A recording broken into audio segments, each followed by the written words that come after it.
Bienvenue sur Entrelacs, merci pour votre fidélité. Nous allons passer une petite demi-heure avec vous qui nous êtes fidèles depuis quelques mois au Salon du Livre de Genève à Palexpo. Cette émission a été enregistrée il y a quelques jours, d'où le bruit de fond que vous remarquerez peut-être. On va placer cette émission sous le signe du patron des Suisses, Saint-Nicolas. Je parle de Nicolas de Flux avec le père Jacques Rime qui va parler de son récent ouvrage paru aux éditions Cabedita. Dans quelques minutes, on recevra Joël Dicker qui est évidemment le prodige genevois avec son prix de l'Académie française et son roman La vérité sur l'affaire Harry Kéber. Et puis nous recevrons également Daniel Marguera et Yvan Bourquin pour une nouvelle collection spirituelle. Et c'est pour ça que nous l'avons également choisi, toujours chez Cabedita. Jacques Rime, bienvenue dans ce salon. C'est à l'historien qu'on va s'adresser, bien sûr. Merci, bonjour. Alors, on va parler de Nicolas de Flux. On le connaît comme saint patron des Suisses, mais c'est une figure issue du Moyen-Âge. Quand apparaît-il par rapport à 1291 et la conscience que la Suisse a, c'est vous qui le dites, de sa propre existence comme une nation qui grandit petit à petit? Oui, alors Nicolas de Flux est un homme du XVe siècle. Il est né en 1417 et décédé en 1487. Donc c'est la toute fin du Moyen-Âge. Et c'est l'époque, comme vous l'avez dit, c'est le moment où la Suisse a conscience de former un État, une nation. Elle est en train de prendre cette conscience. Et puis surtout, Nicolas de Flux apparaît dans le contexte des guerres de Bourgogne, lorsque les Suisses ont vaincu le duc Charles le Téméraire. Et c'est à ce moment-là qu'il va surtout à ce moment-là donner son message de paix pour la Confédération. Ce qui est important dans cette figure de Nicolas de Flux, c'est qu'elle plaît autant aux protestants qu'aux catholiques. Pour quelles raisons? Eh bien, d'abord, il a vécu avant la scission religieuse du XVIe siècle. Donc tout le monde peut se reconnaître en lui. Il n'appartenait pas ni aux protestants ni aux catholiques après la rupture, mais c'est un homme du Moyen-Âge, donc tout le monde peut se reconnaître en lui. Et puis je pense qu'il y a deux raisons pour lesquelles il a été beaucoup apprécié par, les réformés. C'est que c'est un homme qui n'était pas de la hiérarchie ecclésiastique, c'est un laïc qui a vécu dans la sobriété. Et puis l'autre chose aussi pour laquelle il était beaucoup apprécié par le réformateur de Zurich, qui est Zwingli, c'est que comme Zwingli, Nicolas de Flux avait la conscience d'appartenir à la nation suisse. Et pour Zwingli, c'est très important cela. Quelles sont ses actions? Alors on dit qu'il n'est pas dans la hiérarchie politique, mais qu'est-ce qu'il incarne et comment est-il perçu par ses contemporains? Alors Nicolas de Flux, il a beaucoup attirer ses contemporains d'abord pour une raison tout à fait particulière, c'est qu'il avait la réputation de ne rien manger du tout. Et c'est ça qui a attiré les gens chez lui, le fait qu'il pratiquait ce qu'on appelle l'inédit, le fait de ne rien manger, à part la communion de temps en temps, la communion au corps du Christ, mais autrement il ne mangeait pas, et c'est le surnaturel qui attire les gens, le côté spectaculaire. Les gens veulent voir Nicolas, mais ils se rendent compte très rapidement que Nicolas de Flux, c'est un homme de conseil, un homme de prière, et beaucoup viennent lui demander conseil, des conseils pour leur avenir, etc. Et ils se rendent compte aussi que s'ils veulent obtenir les bonnes grâces des autorités, ça je parle par rapport à des délégués des princes étrangers, les princes étrangers ont intérêt aussi à se mettre en bon rapport avec Nicolas de Flux. Comme ça, ils obtiendront la faveur des autorités suisses. C'est pour ça qu'on a des témoignages attestés d'ambassadeurs du duc de Milan et du duc d'Autriche dans la cellule, l'ermitage de Nicolas, parce qu'il faut préciser que Nicolas de Flux était un ermite. Il a vécu pendant une vingtaine d'années ermite dans les montagnes d'Unterwald. L'autre chose et l'autre aspect, on conclura avec cela, c'est tout le monde n'est pas béatifié, tout le monde n'est pas canonisé. On sait que les administrations, qu'elles soient religieuses ou politiques, mettent du temps pour les procédures. Je vous cite. Qu'est-ce qui fait qu'on a attendu la moitié du XXe siècle pour reconnaître en lui une figure emblématique d'un cran au-dessus? Donc il y a toute une procédure qui a commencé rapidement. D'abord, il faut dire qu'il était canonisé par la voie populaire, Nicolas de Flux, parce que, contrairement aux exigences canoniques, Nicolas de Flux est représenté sur le retable de son église paroissiale à Saxoln, et ça quelques années après sa mort. Donc ça, c'est quelque chose de totalement pas canonique, si on veut, mais c'est la piété populaire. Donc la piété populaire le canonise dès le départ. Mais c'est vrai que je ne suis pas au courant des raisons pour lesquelles le processus officiel de béatification a duré longtemps. Peut-être qu'il y a eu des questions d'ordre de procédure, mais il y a eu une première étape quand même au XVIIe siècle. La béatification a eu lieu au XVIIe siècle. Dans les années, en deux étapes, 1640 et quelques et 1660 et quelques. Puis après, bon, il y a eu le traumatisme de la Révolution, tout ça, puis c'est de nouveau au XIXe siècle que ça a recommencé, ce processus, cette fois pour la canonisation, la déclaration de la sainteté de Nicolas, et c'est le pape Pie XII qui a déclaré saint, canonisé Nicolas de Flux en mai 1947. Merci Jacques Rime. On va vous laisser à vos signatures, puisque vous représentez votre ouvrage aux éditions Quabilita. On salue Eric Caboussa qui nous a attiré l'attention. Merci, très bon salon à vous. Et puis nous allons poursuivre notre émission. Merci beaucoup. RCF.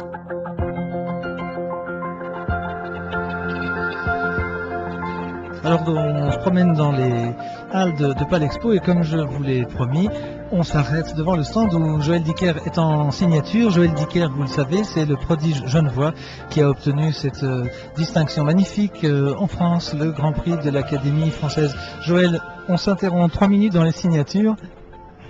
Ben, c'est un plaisir, c'est assez fou d'être là déjà au Salon du Livre.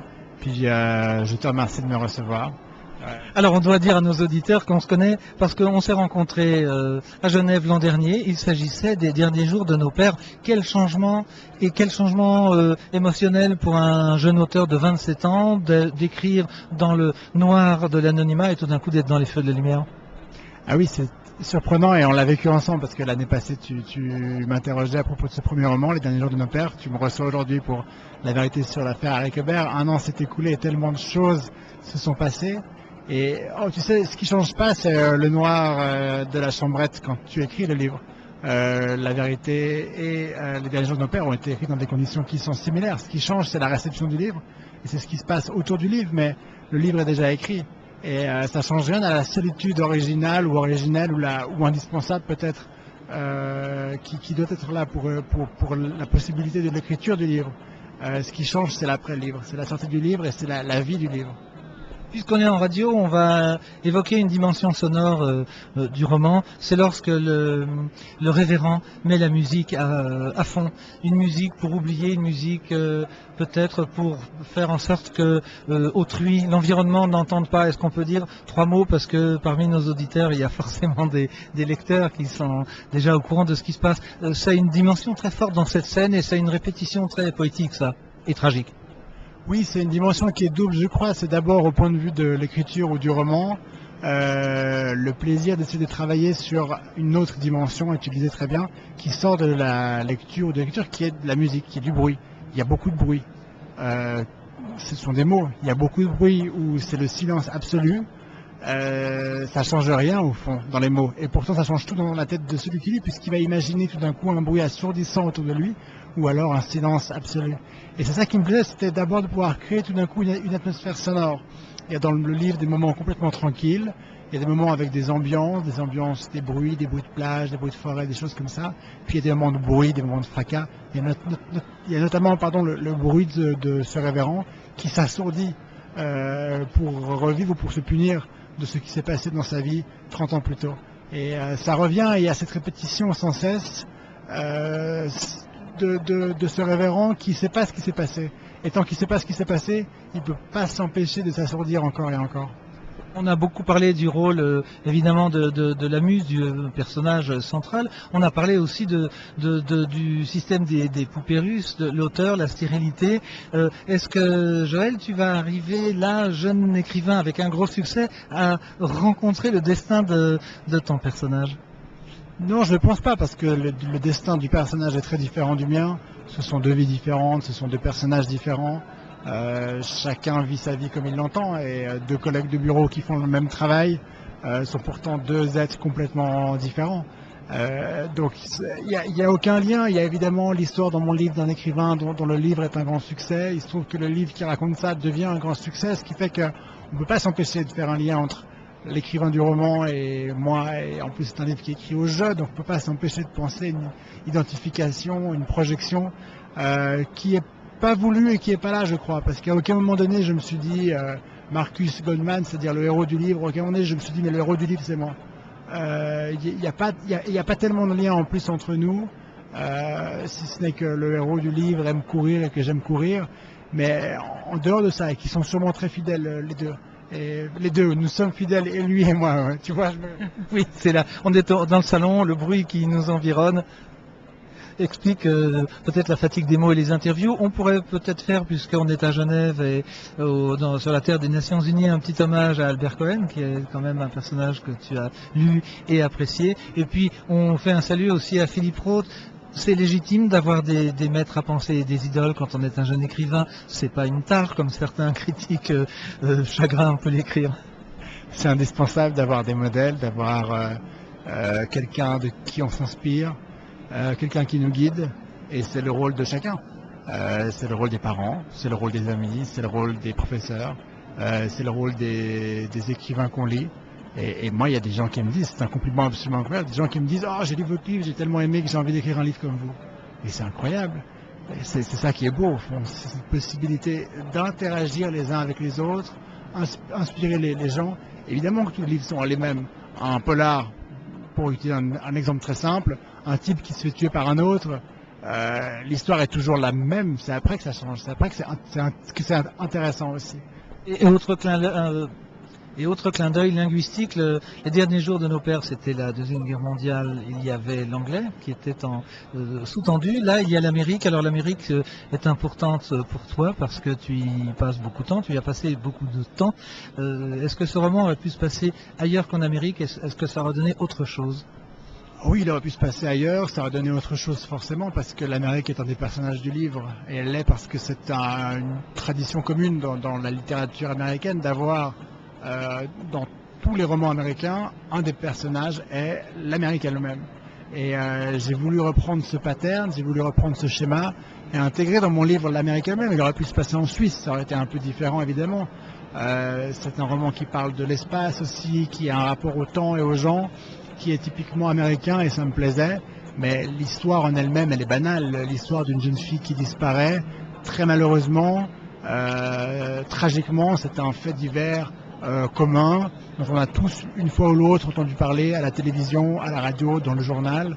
Aujourd'hui encore, enfin cette semaine encore, on parlait des rebondissements éventuels dans l'affaire de l'enlèvement du petit Grégory en France, qui s'est passé il y a une trentaine d'années en arrière, si je ne me trompe pas sur les dates, et on en parle toujours. Donc c'est à la fois quelque chose qui est, avec beaucoup de guillemets, une tragédie, un crime horriblement banal, et puis en même temps c'est quelque chose qui est tellement intriguant. On aimerait comprendre ce qui se passe. Et moi, ce qui m'a donné l'idée ou l'envie de parler d'un fait divers comme celui-là, c'est que c'est quelque chose qui pourrait arriver à n'importe qui, et qui est le destin tragique de notre voisin, de nous-mêmes, peut-être de n'importe qui. Et c'est quelque chose que j'ai vécu aux États-Unis, vécu dans le sens où j'ai vu un jour des affiches dans un supermarché avec des enfants qui avaient disparu, certains 10 ou 20 ans plus tôt, et dont on avait mis les photos à la disparition, et puis à côté une photo retouchée informatiquement par un ingénieur, un informaticien de la police fédérale. Et c'était fou parce qu'on voyait l'enfant à 4 ans et l'enfant aujourd'hui à 24 ans tel qu'il pourrait être. Et je me suis dit, mais qu'est-ce qui s'est passé?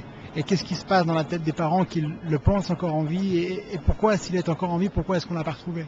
Et ce sont des interrogations qui sont terrifiantes, fascinantes en même temps, et qui m'ont donné envie justement de prendre un fait divers comme ça, qui est probablement le plus banal et le plus tragique, et je pèse les mots et je fais attention à ces termes, et qui appelle au fond le plus de questions. On a vu aussi dans le coin du salon Jacques Secrétan avec l'affaire Ségala et l'affaire Debra Milke que tu as dû suivre. Un dernier coup de projecteur sur l'avenir. Est-ce que tu as le temps? On sait que tu écris beaucoup, on a lu beaucoup de choses à ce sujet. L'avenir se prépare déjà puisque les deux, le premier et le second, se sont succédés en quelques mois. Est-ce que tu as le temps de te pencher dans le secret du cabinet de l'écrivain sur l'œuvre d'après? Le premier et le second se sont succédés en quelques mois, uniquement parce que le premier a mis 2 ans et demi à trouver un éditeur et que le second a été édité très vite, ce qui fait que la chronologie est un peu faussée.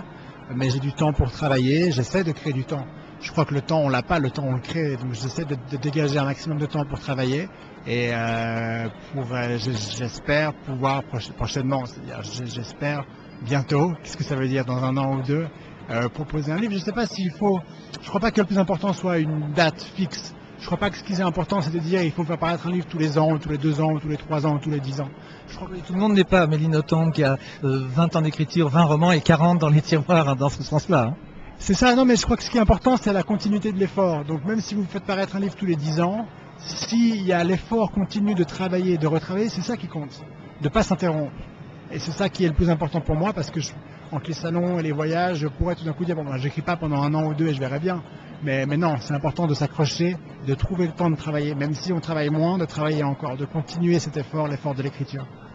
Alors, nous autres journalistes, mais les auditeurs aussi, attendent le prochain roman au tournant. On n'en dira pas plus. Bon salon, merci pour les débats, merci de débattre gentiment. Et les auditeurs nous pardonneront d'avoir transgressé une loi fondamentale qui est celle de dire vous, mais après tout... Je sais, j'ai hésité à te dire vous ou tu, mais je vous tutoie maintenant. Je donnerai une référence qui touchera le cœur des Français, Albert Schweitzer, hein, qui disait tu, qui était, on le sait, le médecin huguenot né en Alsace. Quand il recevait quelqu'un, il disait aux gens tu, et il disait débrouille-toi avec ça. C'est très beau. Merci et à bientôt, je t'embrasse. Merci beaucoup, Joël. Nous, on va continuer notre tour et on va rejoindre vraisemblablement Daniel Marguera et Yvan Bourquin dans un tout autre registre d'une nouvelle collection de livres sur la spiritualité.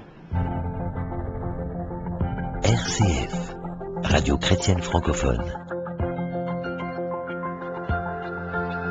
Vous êtes des hommes de l'art, vous êtes huguenots tous les deux. On rappelle que huguenot, ça vient de l'allemand Eidgenossen, tout le monde ne le sait pas, ou tout le monde peut l'oublier. Une collection formidable. Yvan et Daniel, il va falloir vanter dans le sens commerçant le mérite de cette collection. On salue Eric, évidemment, qui vous fait cette confiance. L'enjeu est énorme, c'est remettre le spirituel à la cuisine, à la maison et peut-être dans le cœur.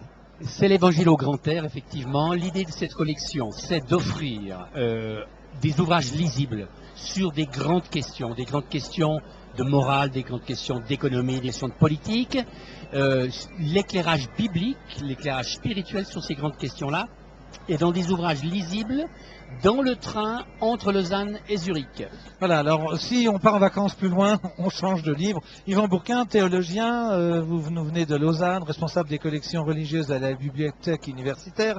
Votre apport, c'est ce Dieu de souffrance. Quel Dieu pour tant de souffrance? En 2013, la souffrance est tous les jours entre les catastrophes naturelles moins nombreuses que les catastrophes humaines. Quel secours va-t-on retrouver dans votre livre, Lettre aux blessés de la vie?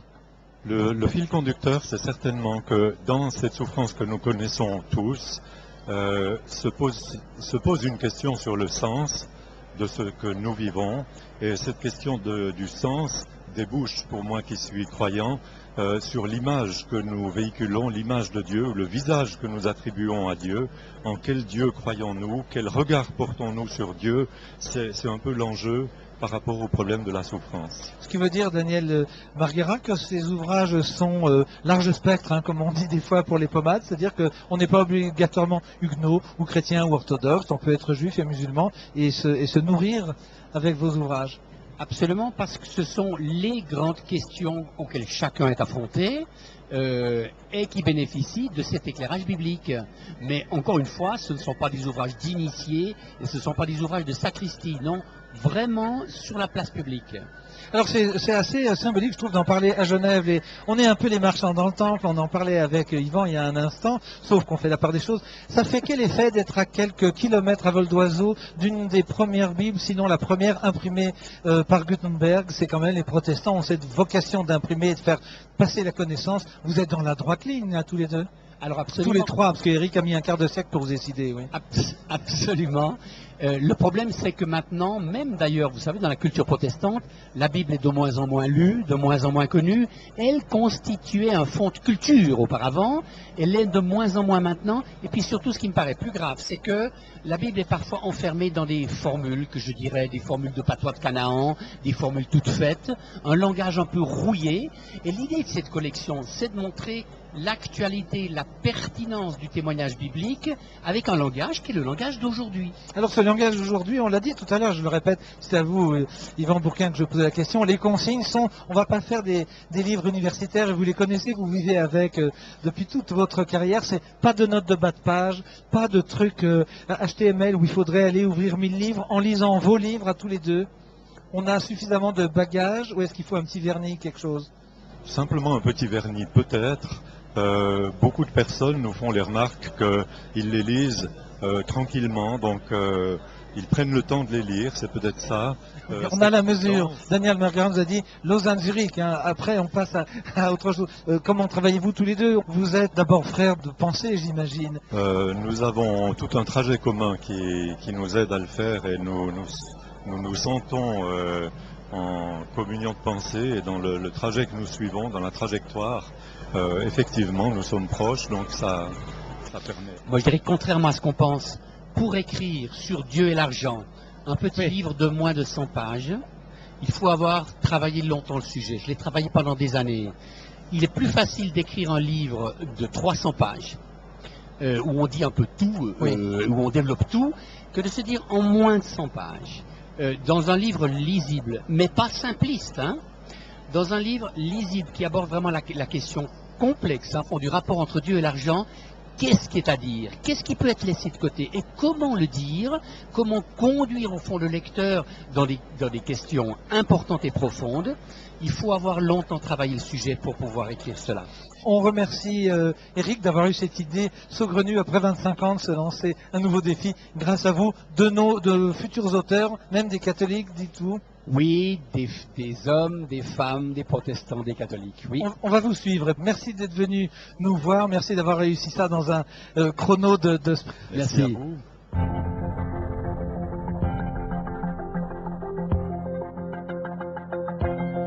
Le 27e Salon international du livre et de la presse de Genève a donc fermé ses portes le dimanche 5 mai. C'était il y a 10 jours. C'était la 2e édition sous la présidence de la journaliste suisse Isabelle Falconier.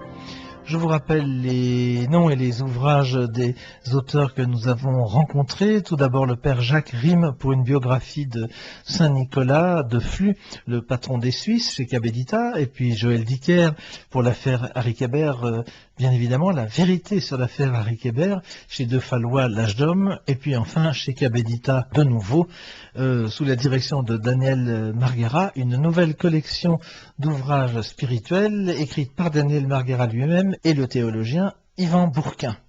Je remercie au passage Nicolas Lodato, directeur général de France Loisirs Suisse, qui nous a offert son plateau pour la réalisation de la dernière entrevue. Je vous donne rendez-vous le mois prochain pour la dernière émission d'Entrelacs. C'est la 6e que nous avons réalisée avec notre équipe à Genève. Merci à la station d'Annecy d'accueillir ces 25-27 minutes.